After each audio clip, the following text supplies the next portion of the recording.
नमस्कार, crime news देख रहे हैं आप और मैं हूं आप सबके साथ सोनाली सिंह। अगले आधे घंटे तक हम आपको बताएंगे बिहार झारखंड की हर वो वारदात जिसका सीधे आपसे सरोकार है।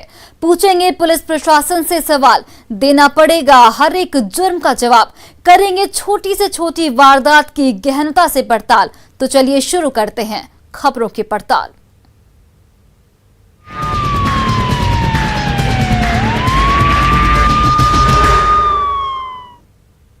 मुजफ्फरपुर के एएसपी सैयद इमरान की फेसबुक पर फर्जी आईडी बनाकर एक युवक करता था अश्लील चैट और अब चढ़ गया पुलिस के हत्थे।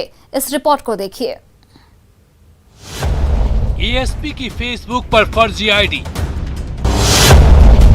आईडी से होती थी अश्लील चैटिंग। आरोपी यूपी से गिरफ्तार।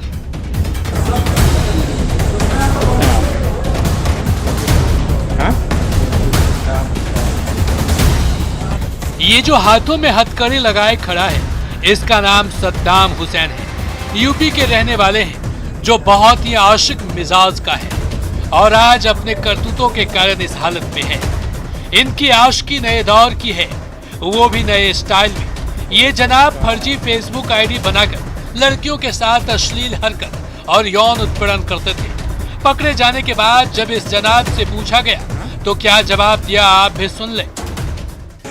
दिमाग में कैसे आया फेसबुक अकाउंट को हैक करने का, आईडी बनाने का? बताइए।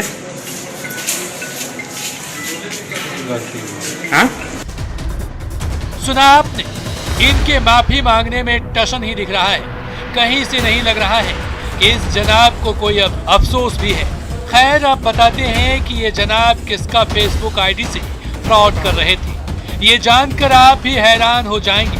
दरअसल मुजफ्फरपुर के एएसपी सैयद इमरान की फेसबुक पर फर्जी आईडी बनाकर यूपियों से अश्लील चैट करने वाला आरोपी गिरफ्तार हुआ है। यूपी के चंदौली से आरोपी सद्दाम हुसैन की गिरफ्तारी हुई है।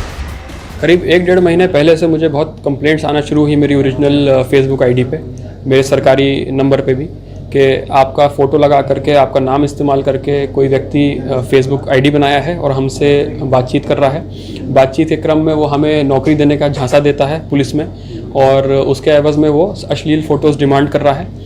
हमें भी अश्लील फ़ोटोज़ भेजता है और सेक्सुअल एक्सप्लॉयटेशन का ये मामला सामने आया।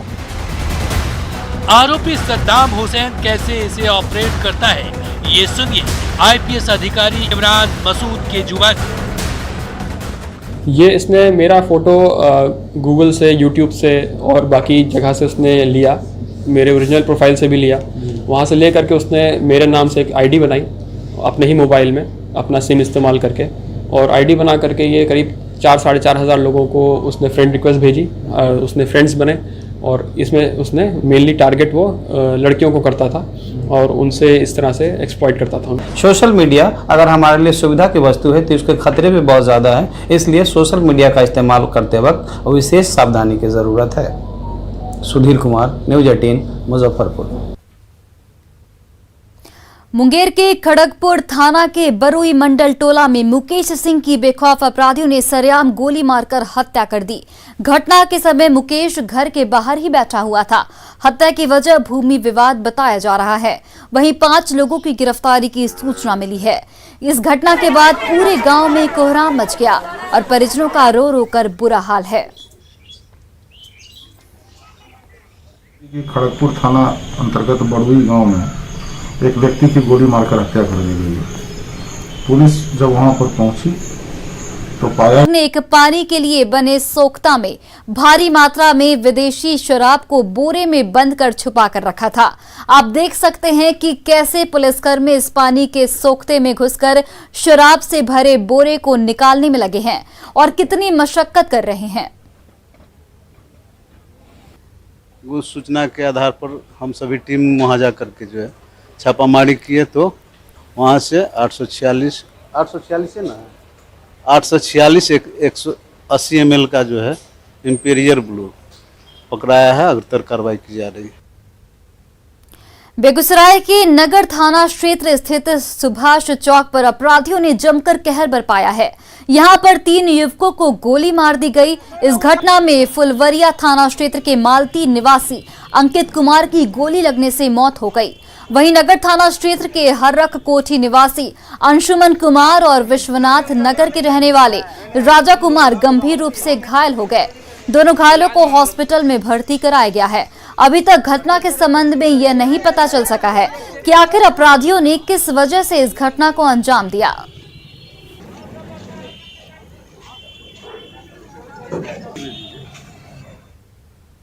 और देखिए, कटिहार में न्यूज 18 की खबर का एक बड़ा असर हुआ है। धर्मांतरण के मामले में पुलिस ने बड़ी कार्रवाई की है। पीड़ित महिला सोनी के आरोप पर मामला दर्ज कर लिया गया है। इस मामले में 2 जेठ और ननद समेत 3 लोगों के खिलाफ डीएसपी अमरकांत झा ने कहा कि मामले की जांच के बाद आरोपियों के खिलाफ कार्रवाई की जाएगी। आपको बता दें कि नगर थाना क्षेत्र की रहने वाली सोनी देवी ने अपनी ननद और जेठ पर अपनी 2 नाबालिग बेटियों के धर्मांतरण कराने और सबसे छोटी बेटी के धर्मांतरण की कोशिश करने का आरोप लगाया। सोनी का साफ तौर पर कहना है कि जब उसने धर्मांतरण का विरोध किया तो पति ने उसके साथ मारपीट की। कटिहार प्रशासन के द्वारा बूढ़ी चिल्ले करके जो उसके में सोनी देवी जो पीड़िता थी उसके द्वारा लिखित आवेदन दिया गया और जिसके आधार पर उसके 2 भैंसुर और उसके देवर 3 के विरुद्ध प्राथमिकी दर्ज की गई है और इस संबंध में अनुसंधान किया जा रहा है। और संबंध में जैसे ही दोषी पाया जाएगा, हम लोग देख रहे हैं, तो उसकी गिरफ्तारी करके हम लोग जेल भेजेंगे। यदि इच्छा के विरुद्ध ही इस तरह की बात हुई होगी तो हम लोग कार्रवाई करेंगे। प्राथमिकी दर्ज की गई है और इस संबंध में शीघ्र ही हम लोग अनुसंधान कर अवश्य करवाएंगे। खबर हाजीपुर से है, जहां जडुआ मछली मंडी के पास बाइक चोरी के आरोपी को लोगों ने जमकर पिटाई कर दी। तस्वीरों में आप देख सकते हैं कि लोगों ने किस तरीके से चोर के हाथ पांव बांध दिए और लात घूंसों की बरसात कर दी। आरोपी की तब तक पिटाई होती रही जब तक वहां पुलिस नहीं आ गई। आप साफ देख सकते हैं कि लोगों ने आरोपी के हाथ बांध दिए और बेरहमी से उसकी पिटाई की। बेरहम भीड़ को रोकने वाला वहां कोई नहीं था। बाद में वहां पहुंची पुलिस ने आरोपी को भीड़ से छुड़ा लिया और उसे अपने साथ ले गई। और इसी बीच दरभंगा ब्लास्ट पर एक बड़ी खबर सामने आ रही है। एनआईए कोर्ट में सलीम और कफील की पेशी की गई है। आरोपी कफील को लेकर एनआईए कोर्ट पहुंच चुकी है। वहीं मोहम्मद सलीम को लेकर आईजीआईएमएस से भी टीम निकल गई है और सलीम को भी कोर्ट में पेश करेगी एनआईए। पेशी से पहले मेडिकल आईजीआईएमएस में मेडिकल चेकअप हुआ। और देखिए, हम आपको तस्वीरें भी दिखा रहे हैं। आरोपी कफील को लेकर एनआईए कोर्ट पहुंच चुकी है और वहां पर पेशी के दौरान ये सुनिश्चित किया जाएगा कि कितने दिन की रिमांड मिलती है। और वहीं आईजीआईएमएस से निकलकर जो आरोपी सलीम है उसको भी कोर्ट में पेश किया जाएगा। फिलहाल एनआईए की टीम कड़ी सुरक्षा के बीच आरोपी सलीम को लेकर आईजीआईएमएस से निकल चुकी है। वहां दोनों का मेडिकल चेकअप किया गया था।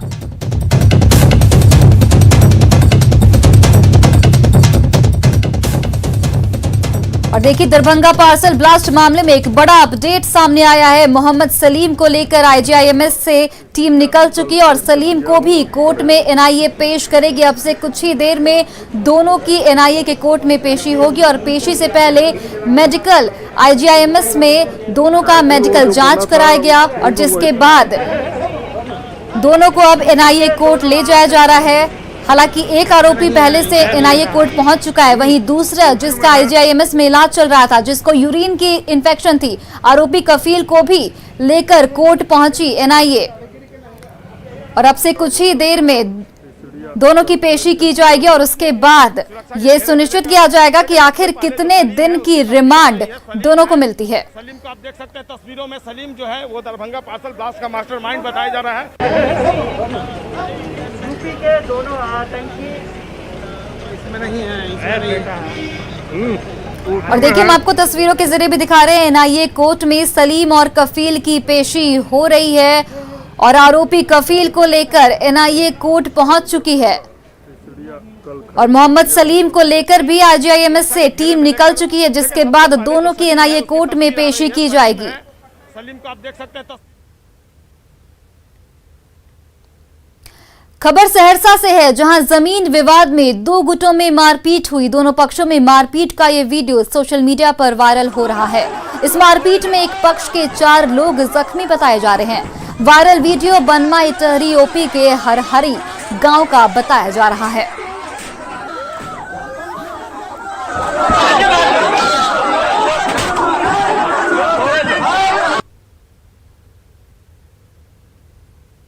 और देखिए, कैमूर में एक लूटकांड का मामला दर्ज हुआ था। जब पुलिस ने इस मामले पर तफ्तीश शुरू की तो जो मामला सामने आया वो जानकर सब हैरत में पड़ गए। इस रिपोर्ट में देखिए लूटकांड का असलियत। फर्जी लूटकांड का पर्दाफाश। पुलिस ने साजिशकर्ता को किया बेनकाब। कर्ज से उबरने के लिए रची साजिश।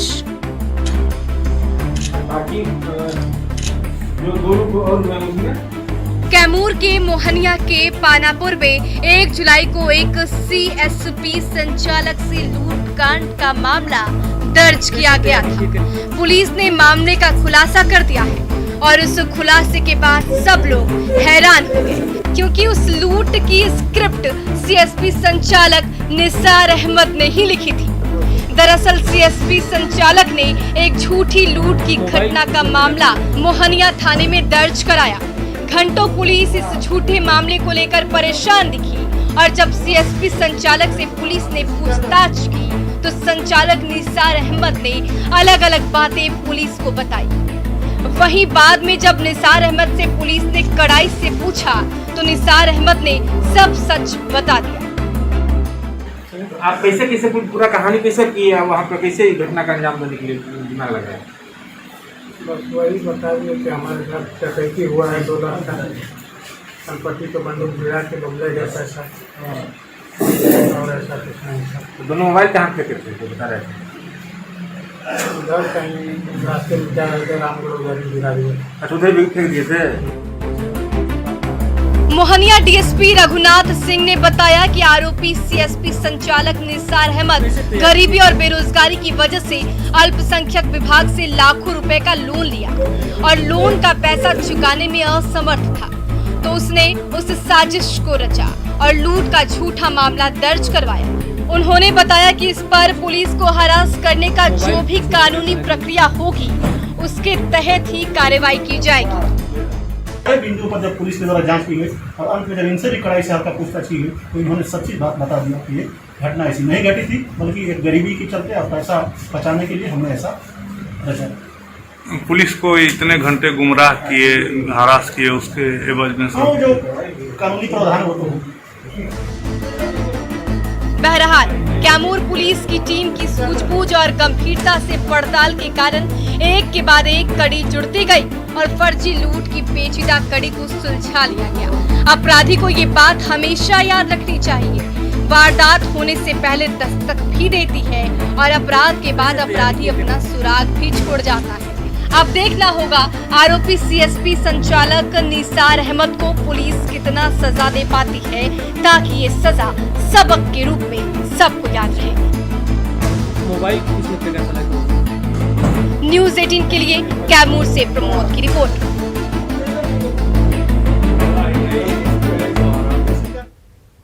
बेतिया में चाइल्ड लाइन और पुलिस ने संयुक्त कार्रवाई करते हुए एक नाबालिग लड़की समेत ऑर्केस्ट्रा में काम करने वाली 5 नर्तकियों को मुक्त कराया। छापेमारी के दौरान एक ऑर्केस्ट्रा संचालक को भी गिरफ्तार किया गया। मझौलिया थाना के सरिसवा बाजार में ये पूरी कार्रवाई की गई। दरअसल बेतिया चाइल्ड लाइन की काउंसलर रेखा देवी ने मझौलिया थाने में लड़कियों को अवैध तरीके से रखने और मानव तस्करी का आरोप लगाते हुए आवेदन दिया था, जिसके बाद ये कार्रवाई की गई। सरिसवा बाजार में 2 जगहों पर छापामारी की गई। दो ग्रुप के विरुद्ध में छापामारी की गई। अन्य 4 लड़कियां और बरामद हुई है, जिनके पास आधार कार्ड या कोई संबंधित प्रूफ नहीं होने के कारण सस्पेक्ट में रखा गया है और इनके सदस्य की टीम सभी लड़कियों को काउंसलिंग हेतु बेतिया ले गए हैं। वहीं गिरिडीह के सरिया में एक 16 साल की नाबालिग की जबरन शादी 45 साल के अधेड़ से करा दी गई। शादी के बाद नाबालिग ने जब इस पर आपत्ति जताई तो उसे धमकी दी गई, लेकिन इसकी परवाह नहीं करते हुए पीड़िता ने आरपीएफ से शिकायत की, जिसके बाद आरपीएफ ने उसे बगोदर पुलिस के हवाले कर दिया। हालांकि इस बीच अधेड़ दूल्हा मौके से फरार हो गया है। बताया जा रहा है कि इलाहाबाद के दयाशंकर यादव की बेटी 9वीं क्लास में पढ़ती है और 11 जून को अपने भाई बहनों के साथ सरिया में नानी घर आई हुई थी। इसी बीच स्थानीय लोगों ने बिना दान दहेज की शादी की बात कहकर मां को झांसे में लिया और एक युवक की तस्वीर दिखाकर लखनऊ के एक अधेड़ सुनील यादव से शादी करा दी। असलियत पता चलने पर जब नाबालिग ने शादी को मानने से इनकार किया तो उसे धमकी दी गई। इस बीच उसे जबरन लखनऊ ले जाया जा रहा था, तब उसने रेलवे स्टेशन पर ही विरोध किया, जिसके बाद पूरे मामले का खुलासा हो सका। मेरी नानी लोग मेरी मम्मी को दबाव दी, मेरी मम्मी शादी करने के लिए तैयार हो गई और मेरे पापा को भी पता नहीं था। एक दिन हम कॉल किए बताने लगे तो मेरी नानी बोली कि बताओ ना, जब हो जाएगा शादी तो हम लोग खुद ही बता देंगे।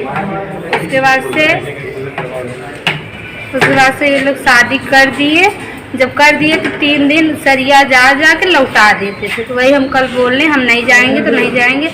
बोला कि 50,000 रुपये ले आए उसके दो, उसके बाद मत जाओ हमसे मतलब। बोला 50,000 दो, तो हम कहे किस चीज़ का दे 50,000? कहे इतना खर्चा किए हैं ये वो, नहीं तुम्हारा मामा गया उसको काट के फेंक देंगे वहाँ पे।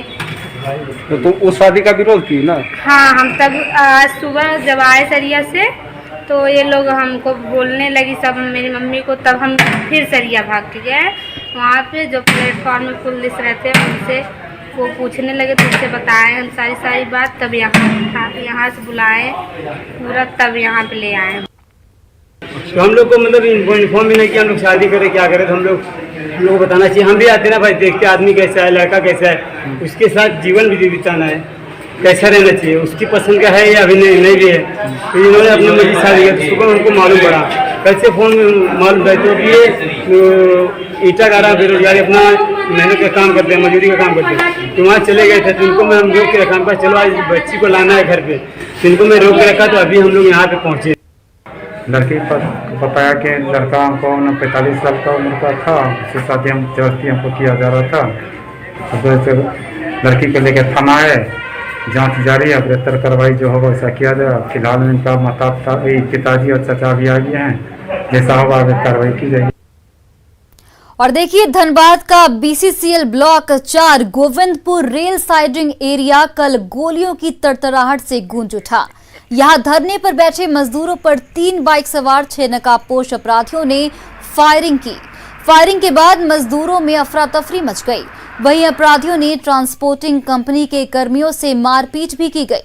सूचना मिलने पर कई थानों की पुलिस मौके पर पहुंची, जहां जांच के दौरान 3 खोखा बरामद किया गया। मजदूर नेताओं ने मुंडेश्वरी कंपनी के इशारे पर इस घटना को अंजाम देने का आरोप लगाते हुए आरोपियों पर कड़ी कार्रवाई की मांग की है।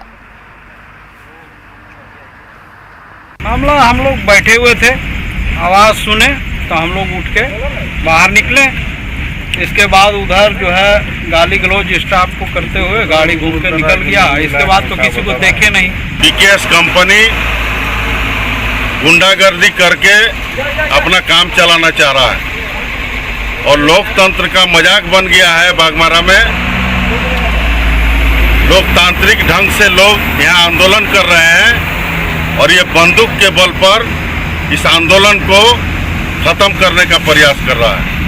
ये बहुत बड़ा गुंडागर्दी है और ऐसा गुंडागर्दी अगर होगा तो हम प्रशासन से मांग करेंगे कि ऐसे लोगों को चिन्हित करके उनको सलाखे के पीछे डालने का काम करें।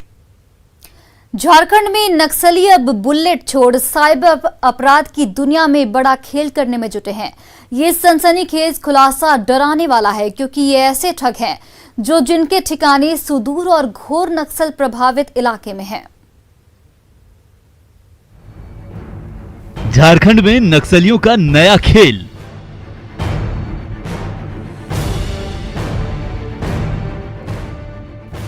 बुलेट छोड़ साइबर क्राइम की दुनिया में नक्सली।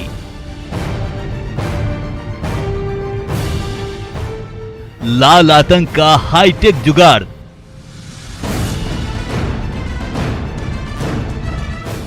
झारखंड में नक्सली अब साइबर क्राइम की दुनिया में पांव पसारने लगे हैं। कोरोना काल में निर्माण से जुड़े विकास के काम कम हो रहे हैं। ऐसे में लेवी वसूलने वाले नक्सलियों की आर्थिक रूप से कमर टूट चुकी है। हाल के दिनों में कुछ नक्सली संगठनों ने अफीम के काले कारोबार को अपनी कमाई का जरिया बना लिया, लेकिन जब पुलिस ने उस पर प्रहार करना शुरू किया तो नक्सलियों ने कमाई का नया जरिया साइबर क्राइम को बना लिया है। तो निश्चित रूप से नक्सली संगठनों के लिए एक सर्वाइवल की लड़ाई है और हम लोग भी अपना जो अभियान का कार्य है वो पूरी तेजी के साथ कर रहे हैं। इस दौरान कई सारे ऐसे लोग पकड़े भी गए हैं जो कि उनके बीच में कुरियर का काम कर रहे थे, तो इसमें हमारा काम चल रहा है। नक्सली अपने युवा विंग को साइबर क्राइम की दुनिया के माहिर खिलाड़ी होने के लिए जामताड़ा भेज रहे हैं।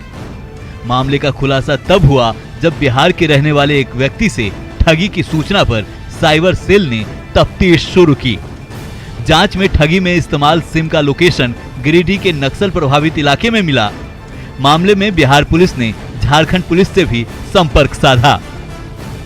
जैसा कि जो साइबर क्राइम का जो मीनेस है उसके लिए पुलिस लगातार काम कर रही है। साइबर सेल्स कार्यरत है और साइबर थाने जहां जहां कार्यरत है और हर एक जो इम्पोर्टेंट जो हॉटस्पॉट है वहां पे भी डीएसपी जो है वो स्पेसिफिकली इसी काम के लिए डिप्यूट भी किए गए हैं। पुलिस भले ही नक्सलियों के इस नए कारनामे पर खुलकर कुछ नहीं बोल पा रही हो, लेकिन साइबर सेल की जांच टीम को मिले क्लू से तस्वीर काफी हद तक साफ होती नजर आ रही है। न्यूज़ 18 के लिए रांची से संवाददाता ओम प्रकाश की report. Bokaro thermal railway station के एक कर्मचारी की हत्या मामले में आरोपी को गिरफ्तार कर लिया गया है। आरोपियों के पास से मृतक का मोबाइल और कपड़े बरामद किए गए हैं।